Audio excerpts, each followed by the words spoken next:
Assalamualaikum warahmatullahi wabarakatuh. Saudara Lun, pada menumpuk lom ni bak channel Arul Official. Kali kesempatan kita akan membahas tentang Syekh Fadil Tungkuni, korban ketidakjelasan sikap Aceh soal kanun bendera Bentamulan. Oke rakan-rakan, sebelum kita lanjut berita terbaru ini, mari kita subscribe channel ini, bunyikan lonceng, dan jangan lupa like videonya. Semoga berita ini bermanfaat untuk bangsa Aceh semuanya.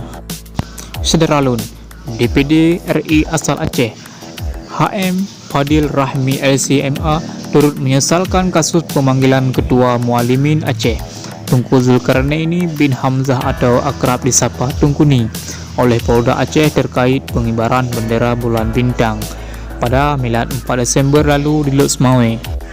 Menurut pria yang akrab disapa Syekh Fadil, Tungkuni merupakan korban dari ketidakjelasan sikap Aceh soal bendera bulan bintang.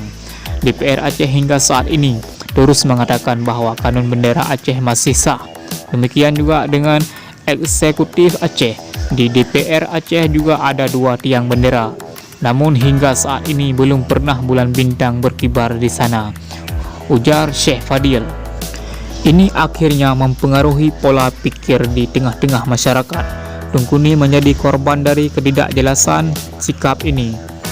Kanun bendera Aceh sendiri, kata Syekh Fadil, sejak awal disahkan telah mengalami cooling down hingga saat ini. Terakhir, Mendagri dikabarkan telah membatalkan kanun tersebut, namun DPR Aceh dan eksekutif mengaku belum pernah menerima surat terkait pembatalan kanun ini. Saya tidak dalam bahasa menyalahkan siapa-siapa dalam kasus ini, tidak Polda Aceh maupun orang yang mengibarkan bendera ini.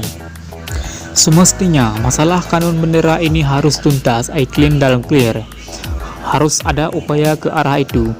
Jangan dibiarkan mengambang.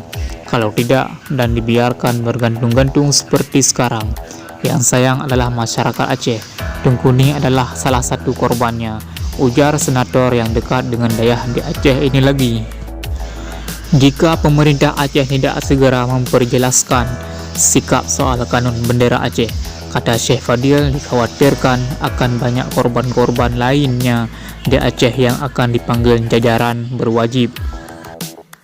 Karena bagi warga Aceh umumnya dan yang tinggal di basis konflik khususnya, bendera bintang bulan adalah identitas. Karena bendera tersebut perang panjang terjadi di Aceh.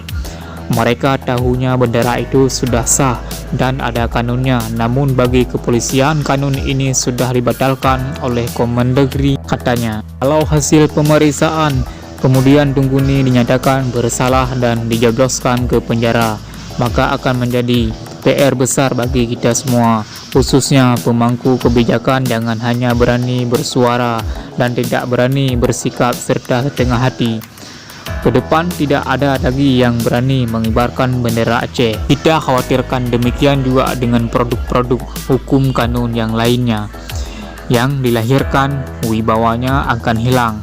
Makanya saya berharap Tungkuni harus didampingi untuk wibawa Aceh, kata Syekh Fadil.